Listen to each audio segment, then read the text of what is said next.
बाबा जी ऐसे क्यों करा रहे हैं? लेकिन उन्हें उठाना भी ठीक नहीं लग रहा। इतने लोगों का सहारा है ये, कौन जाने आज किसका बोझ इन्होंने अपने ऊपर उठा लिया है।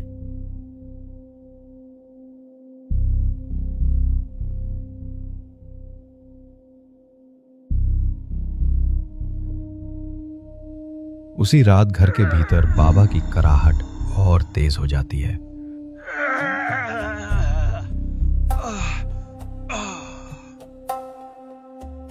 माथे और गर्दन से पसीना बहने लगता है। तकिया पूरी तरह भीग जाता है।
रात कब गुजर जाती है उन्हें पता ही नहीं चलता और इसी बेचैनी के बीच धीरे धीरे सुबह हो जाती है। सुबह की हल्की रोशनी कमरे में फैल चुकी थी।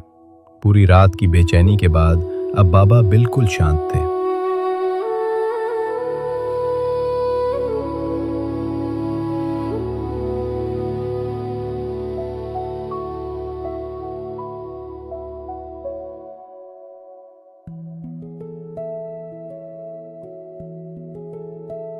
इसे गंगा में प्रवाहित कर देना और खोलना मत, नहीं तो फंस जाओगे। लेकिन बाबा जी। हाँ, चिंता मत करना, महीने भर में तुम्हारा बेटा लौट आएगा।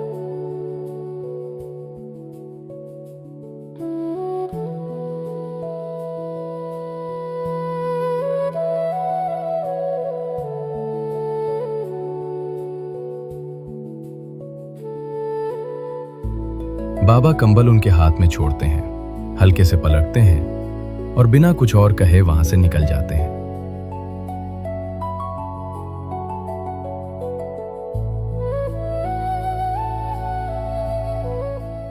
सुबह जब ब्रिटिश सैनिकों की बचाव दल की एक टुकड़ी बर्मा के घने जंगल में पहुंची, चारों ओर कीचड़ में पड़े निष्प्राण शरीर, बिखरे हुए हथियार और हर दिशा में मौत की खामोशी। वे एक एक कर अपने सभी सैनिकों को देखते गए। सब मारे जा चुके थे। तभी अचानक उनकी नजर युद्ध भूमि में पड़े एक युवक पर पड़ी। न उसके शरीर पर कोई घाव, न एक भी गोली का निशान। कोई भी समझ नहीं पाया कि ऐसी कौन सी ताकत थी जिसने युद्ध और मौत के बीच भी उसे बचा कर रखा।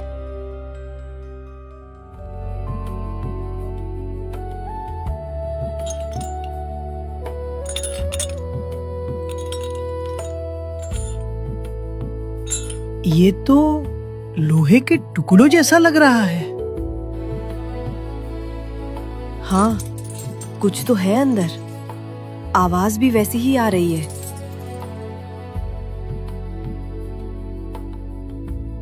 एक बार खोलकर देख लें क्या? नहीं, बाबा जी ने खोलने से मना किया है।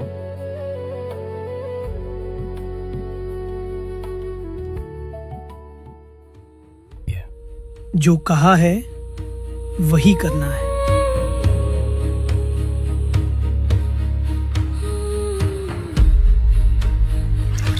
उत्तर प्रदेश के अकबरपुर गांव में सन 1900 के आसपास जमींदार दुर्गा प्रसाद शर्मा जी के घर एक बालक का जन्म हुआ। उसका नाम लक्ष्मी नारायण रखा गया। घर परिवार, खेती बाड़ी और जमीन सब कुछ था। बचपन इसी माहौल में बीता। धीरे धीरे लक्ष्मी नारायण का झुकाव भक्ति की ओर हुआ। हनुमान जी की पूजा, सुंदरकांड का पाठ और हनुमान चालीसा का जाप उसकी दिनचर्या का हिस्सा बन गया। गांव में लोग उसे हनुमान जी का बड़ा भक्त मानने लगे। परंपरा के अनुसार 11 वर्ष की आयु में उनका विवाह हुआ। समय के साथ उन्हें 2 पुत्र और 1 पुत्री मिले। परिवार और जिम्मेदारियों के बीच रहते हुए भी उनकी भक्ति और साधना निरंतर चलती रही। संसार में रहते हुए भी उनके भीतर वैराग्य की भावना धीरे धीरे गहरी होती गई। 17 वर्ष की आयु तक पहुंचते पहुंचते उन्हें आत्मबोध की अनुभूति हुई।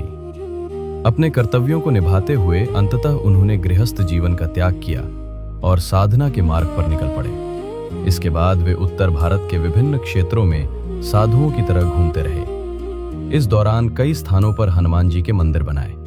इसी काल में उनके द्वारा किए गए अनेक चमत्कार लोगों ने देखे। इन अनुभवों के कारण अलग अलग स्थानों पर लोग उन्हें अलग अलग नामों से जानने लगे। कहीं लक्ष्मण दास, कहीं हांडी वाले बाबा, तो कहीं तिकोनिया वाले बाबा।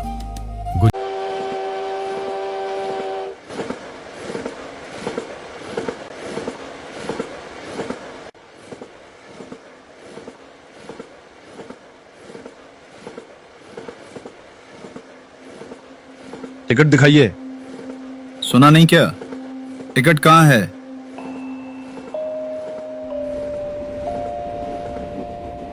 डोंगी बनने का नाटक मत करो बाबा जी।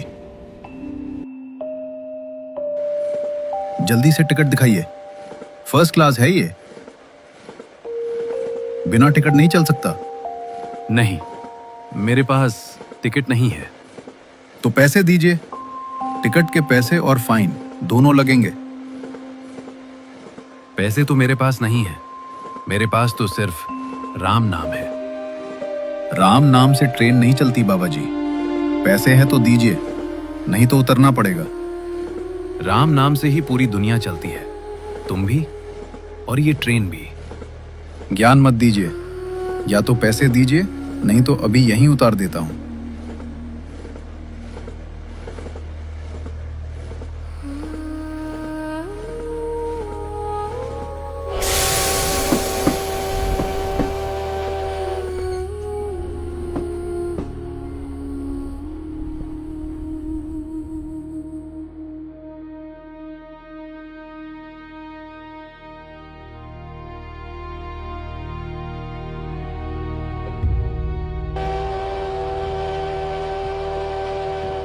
ठीक है, सब क्लियर। अब लीवर खींचो। आज का शेड्यूल बहुत टाइट है, लेट नहीं होना चाहिए। क्या हुआ? इंजन तो चालू है, पहिए क्यों नहीं घूम रहे? फायरमैन, भट्टी तेज करो। कोयला डाल दिया साहब। दबाव बढ़ रहा है, अब तो चलनी चाहिए।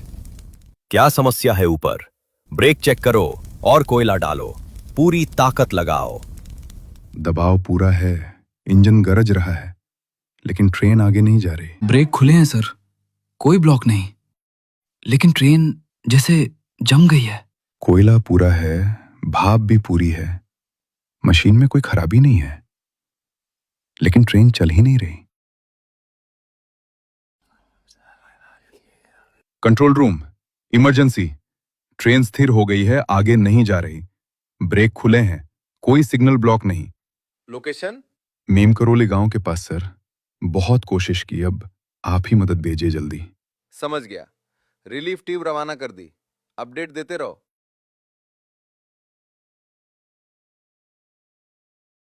सर, इंजन ठीक है, ब्रेक भी खुले हैं, लेकिन ट्रेन आगे बढ़ ही नहीं रही। क्या समस्या है? ट्रेन इतने समय से क्यों खड़ी है? जी सर, कोयला भी पूरा डाला गया, भाप का दाउंस भी पूरा है, मशीन में कोई खराबी नहीं है।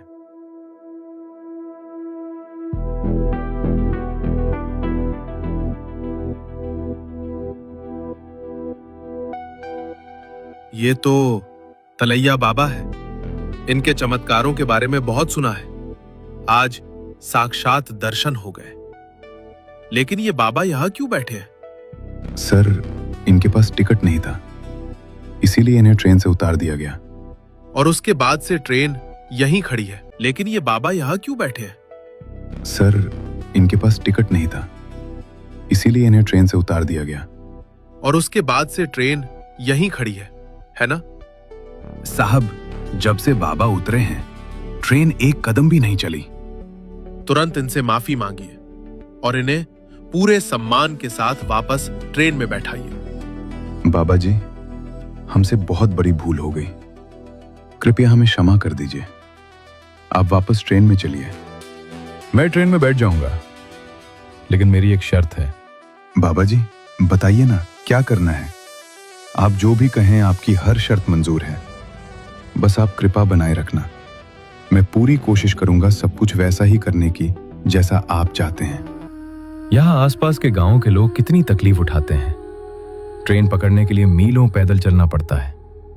यहाँ एक स्टेशन बनवा दो ताकि बच्चों बूढ़ों को आसानी हो और आने वाली पीढ़ियां आशीर्वाद दें। बाबा जी, आपकी बात ऊपर तक पहुंचाई जाएगी। मैं खुद इसका पूरा इंतजाम करवाऊंगा। अब आप कृपा करके ट्रेन में विराजिए, सब ठीक हो जाएगा। और इस घटना के बाद सभी लोग उन्हें नीन करोली बाबा के नाम से जानने लगे। पूरन, नीचे देखो। अरे, नीचे कोई बैठा है। आवाज तो बिल्कुल अनजान लग रही है, लेकिन मेरा नाम कैसे जानता है? अजीब बात है यार। चलो नीचे जाकर देख ही लेता हूं।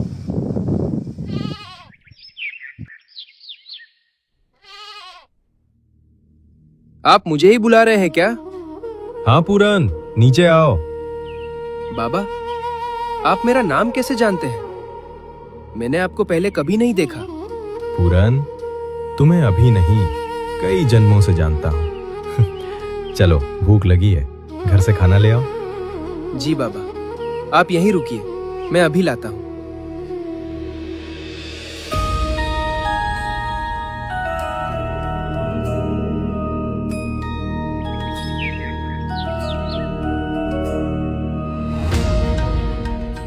बाबा, खा लीजिए, ज्यादा कुछ नहीं है, बस दाल और रोटी।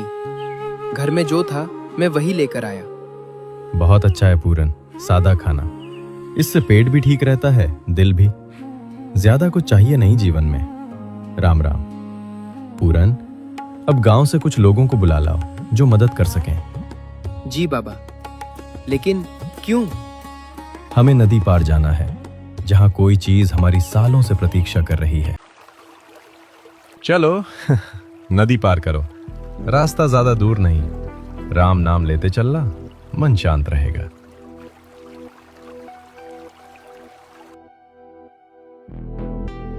यहीं खोदना है हमें। बाबा, यहाँ तो सिर्फ पत्थर और झाड़ियां हैं। हम तो बचपन से यहाँ आते जाते हैं, कभी कुछ खास नहीं लगा।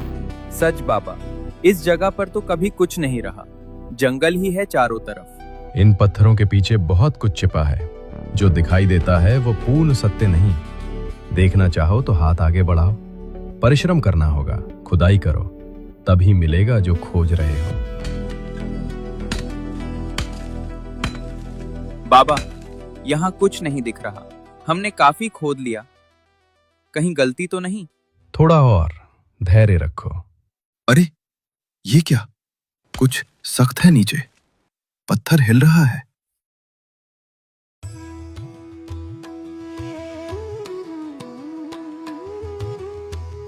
धूनी अभी भी हल्की गर्म है, जैसे अभी अभी कोई यहाँ बैठा था। ये कैसे हो सकता है बाबा? ये जगह तो किसी को पता ही नहीं थी, जंगल में इतनी गहरी। ये सोमवारी बाबा की तपस्थली है, बहुत समय से उपेक्षित पड़ी थी। सदियों से कोई नहीं आया यहाँ, लेकिन अब समय आ गया है, इसका पुनरुद्धार होना चाहिए। बाबा, आपको ये सब कैसे पता था? आपने कभी यहाँ आए बिना सब कुछ जान लिया? जो साधना से जुड़ा होता है पूरन, वो समय से छिप नहीं सकता। नदी का जल लाओ, जगह शुद्ध करनी है। ये साधारण संत नहीं है, महापुरुष हैं, हमारी जिंदगी बदल दी आज। यहाँ अब हनुमान जी विराजमान होंगे। जो भी भक्त अपनी तकलीफ लेकर, थक कर, हैरान होकर यहाँ तक पहुंचेगा, उसके लिए आगे का रास्ता यहीं से खुलने लगेगा।